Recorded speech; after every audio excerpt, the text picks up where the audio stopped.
नमस्कार मित्रांनो, कुण्या राजाची गतुराणी या मालिकेच्या आजच्या भागात आपण बघणार आहोत की सर्वेश कबीरला विचारपूस करत असतो.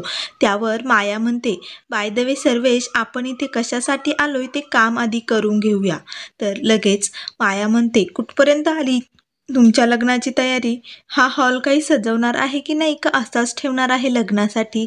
त्यावर वहिनी म्हणतात, आम्ही आमची सजावट करणारच आहोत, त्यामुळे कोणीही मध्ये मध्ये करू नये. तर माया म्हणते, तुम्ही काय ते कागदाचे फुलं लावताल, चीप डेकोरेशन मला बिलकुल आवडत नाही. हळदीला माझे पाहुणे येणार आहेत इथे, त्यामुळे हॉल कसा एकदम छान पद्धतीने सजला पाहिजे. त्यावर लगेच वहिनी म्हणतात, तुम्हाला पद्धती माहीत नसेल ना तर बोलूच नये. असा नवरीकडचे मुलं येत असतात का हळदीला? त्यावर माया म्हणते, हो, आम्ही उष्टी हळद न्यायला येणार आहोत ना. तर लगेच वहिनी म्हणतात, मग खूपच चांगल्या पद्धती माहिती आहे तुम्हाला लग्नाच्या. कसं आहे ना, तुमचं पहिलं लग्न आहे ना, त्यामुळे.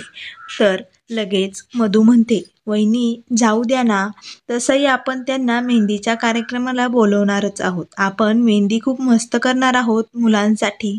तर लगेच माया म्हणते, मधुताई, तो कार्यक्रम नाही, ती एक पद्धत आहे मेहंदी करण्याची. तर लगेच वहिनी म्हणतात, मायाताई, या सगळ्या पिक्चरमधल्या पद्धती असतात. मेहंदी, हळदी, आपल्यासारख्यांसाठी तो फक्त एक कार्यक्रम असतो. तुमचे पाहुणे येणार असेल त्यांचं स्वागत आम्ही आमच्या पद्धतीने करू. तुम्हाला जमणार आहे का नाही ते सांगा. त्यावर लगेच माया म्हणते, पाहुणचार कसा करायचा ते आम्ही आमचं बघू. कसं आहे ना, या घरात कधी आग लागेल काही सांगताच येत नाही. सत्यनारायणाच्या वेळेस कसं झालं होतं आठवतं ना तुम्हाला? तुमच्याकडून गॅस चालू राहिला होता, त्यामुळे फायर अलार्म लावून घ्या तुम्ही. त्यावर मधू म्हणते, माया वहिनी, आम्ही या गोष्टीचा विचार नक्की करू. तर माया म्हणते, अन पत्रिकेचं कुठपर्यंत आलंय? का ते छापायचेच नाही आहेत? तर लगेच सुबोध म्हणतो, आमच्या पत्रिकेचे नमुने दिलेत छापायला आणि ते आलेत पण. त्यावर लगेच कबीर म्हणतो, हो, आम्ही खूप सुंदर पत्रिका छापायला टाकलेली आहे. लगेच माया म्हणते, वाव, नशीब आहे माझ्या मृण्मयीचं. तर कबीर म्हणतो, आम्ही पत्रिका सगळ्यांना देणार आहोत, पण तुम्ही काय प्रत्येकाची लग्नाला आल्यानंतर पत्रिका चेक करणार आहात का? त्यावर माया म्हणते, तू माझा इन्सर्ट करतो की काय? लगेच मृण्मयी म्हणते, मम्मा, तुझा जसा स्वभाव आहे तसाच त्याचा स्वभाव आहे. मग लगेच सर्वेश म्हणतो, अरे आपण इथे कशासाठी आलोय? आपला पॅटर्न दाखवा ना त्यांना पत्रिकेचा. तर लगेच गुंजा सर्वांसाठी चहा घेऊन आलेली असते, तर ती रोहनला चहा देते. तर रोहन हा गुंजाकडे बघत असतो आणि म्हणत असतो, वाव, सुंदर, खूपच छान, असे म्हणून मनाशीच काहीतरी बोलत असतो. तर लगेच मायावहिनी त्यांची पत्रिका सर्वांना दाखवतात. तर लगेच कबीर म्हणतो, हे काय आहे माया मामी? कारण मायाने खूपच पैसे घालून पत्रिका छापलेली असते. तर लगेच कबीर म्हणतो, हे सगळं कशासाठी? त्यावर माया म्हणते, पत्रिका आहे ती कबीर, लग्नाची, माझ्या मृण्मयीच्या लग्नाची. त्यावर वहिनी म्हणतात, बापरे, यात तर एखाद्याचा किराणा होईल एवढी मोठी पत्रिका, परंतु त्यात काही लिहिलं की नाही? त्यावर लगेच कविता म्हणते, बापरे, एवढी मोठी पत्रिका? तर लगेच माया म्हणते, ती माया प्रधान यांची पत्रिका आहे, तुमची कशी आहे दाखवा तरी. आमच्या पत्रिकेला काजू बदाम लावलेत, तुमच्या पत्रिकेत काय आहे ते तरी बघू द्यात. मग लगेच सर्वेश मायाला त्यांची पत्रिका दाखवतो. तर माया म्हणते, मिडल क्लास फॅमिलीची चिरीमिरी पत्रिका. तर लगेच मधू म्हणते, हो माया वहिनी, खरंय तुमचं. तुमचा जेवढा देखावा आहे ना, तेवढा आमच्या मध्यमवर्गीय कुटुंबात नसतं तसं काही. त्यावर माया म्हणते, तुमच्या पत्रिकेचा USP काय आहे? तर वहिनी म्हणतात, हे USP म्हणजे काय असतं ते आम्हाला कळलं नाही. त्यावर सर्वेश म्हणतो, थोडक्यात कसं आहे ना, USP म्हणजे उधळपट्टी. तर लगेच माया म्हणते, सर्वेश, उधळपट्टी नाही म्हणत, त्याला क्लास म्हणतात. तर लगेच मृण्मयी म्हणते, वाव अत्तू, खूपच क्लास आहे या पत्रिका, एकदम छान, मला तर खूपच आवडली. मग मधू म्हणते, त्यात वधूवरांना सुखी राहण्यासाठी आशीर्वाद लिहिलेले आहेत. वहिनी म्हणतात, ऐकताय ना मायाताई, आम्हाला आमच्या कबीरचं लग्न करायचंय, देखावा नाही. त्यावर गुंजा म्हणते, मी जरा मध्ये बोलू का? पत्रिकेचा विषय निघाला म्हणून बोलते. तुमच्या पत्रिकेचे काजू बदाम 2 दिवसात निघून जातील, पण ही आमची जी पत्रिका आहे ना ती आयुष्यभर लक्षात राहील असं लिहिलंय आम्ही त्यात. त्यावर माया म्हणते, ए गप ग तू.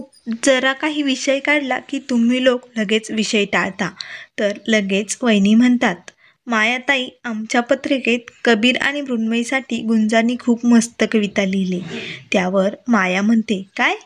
लग्न कुणाचं आणि कविता लिहिताय कोण? या मुलीकून कविता लिहिली का तुम्ही? त्यावर कबीर म्हणतो, कविता कोणीही लिहू, कविता कशी आहे ना ते बघायला पाहिजे. माया म्हणते, कशी असणार आहे असून. त्यावर सर्वेश म्हणतो, माया, तुला त्यांच्या पत्रिकेत काही बदल करण्याचा काहीच अधिकार नाहीये. त्यामुळे तुला जे करायचे ते तू कर आणि त्यांना जशा पद्धतीने पत्रिका छापायची तशी त्यांना छापू दे. त्यामुळे तू आता काही नाही बोलली तरी चालेल. त्यावर माया म्हणते, या लोकांशी ना बोलण्यात काही अर्थच नाहीये.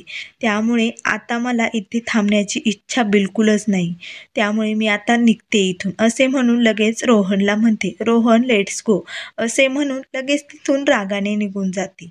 त्यावर सर्वेश गुंजाला म्हणतो, गुंजा, किती छान कविता लिहिली तू, खूपच मस्त. तर गुंजा म्हणते, थँक्यू काका. तर मृण्मयी म्हणते, वाव गुंजा, किती सुंदर कविता लिहिता येते तुला, एकदम मस्त. माझ्याकडूनही तुला थँक्यू सो मच. तर इकडे त्यानंतर दुसऱ्या दिवशी रोहन हॉलमध्ये आलेला असतो. तो मायाला गुड मॉर्निंग करतो. तर मायाला म्हणतो, मृण्मयी कुठे दिसत नाही. त्यावर माया म्हणते, ती तिच्या मेहंदी आर्टिस्टकडे गेली.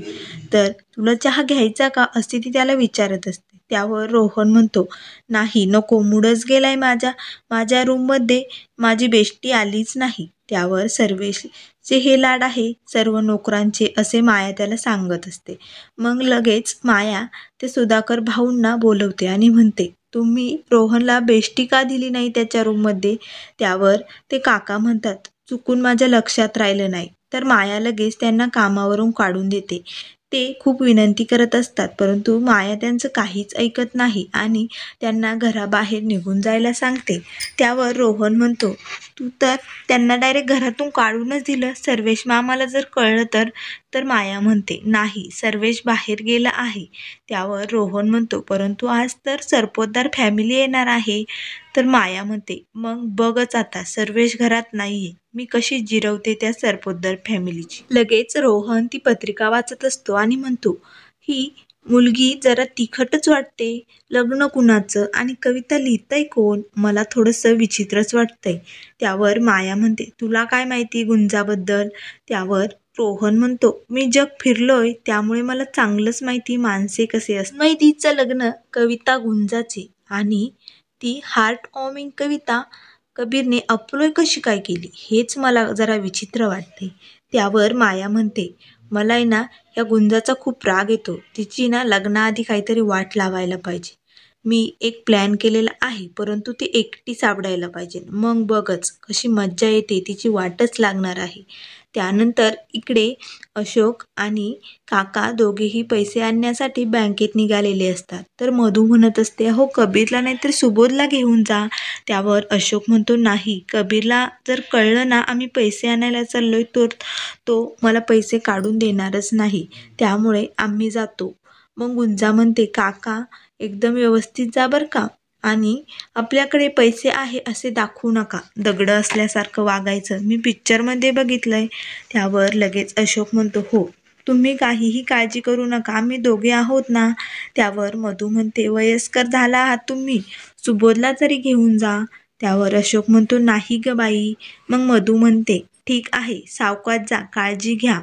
तर लगेच ते गेल्यानंतर मधू म्हणते, गुंजा तू आवर ना पटकन, आपल्याला जायचंय. त्यावर गुंजा म्हणते, नाही आई, मी नाही येत, मला त्या माया वहिनींची खूप भीती वाटते. त्यावर मधू म्हणते, अगं असं काय करते? मग गुंजा म्हणते, हॉस्पिटलमध्ये त्या किती भडकल्या होत्या माझ्यावर आणि माझं रगत पण खराब आहे असं म्हटल्या. त्यावर मधू म्हणते, गुंजा झालं गेलं विसरून जा.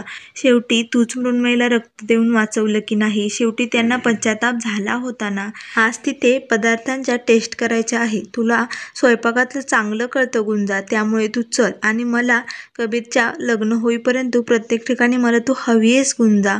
त्यामुळे लगेच गुंजा मनाशीच म्हणते, आई तुम्ही काळजी करू नका. एकदा का साहेबाच्या डोसक्यावरती अक्षता पडल्या ना की मी इथून जायला मोकळी होईल.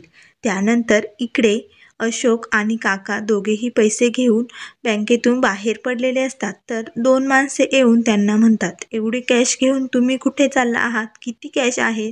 त्यावर लगेच काका म्हणतात, 5 लाख आहे.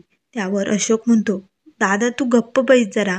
लगेच ते लोक म्हणतात, आम्ही एंटी करप्शनचे लोक आहोत, त्यामुळे तुम्हाला आमच्याबरोबर ऑफिसला यावं लागेल.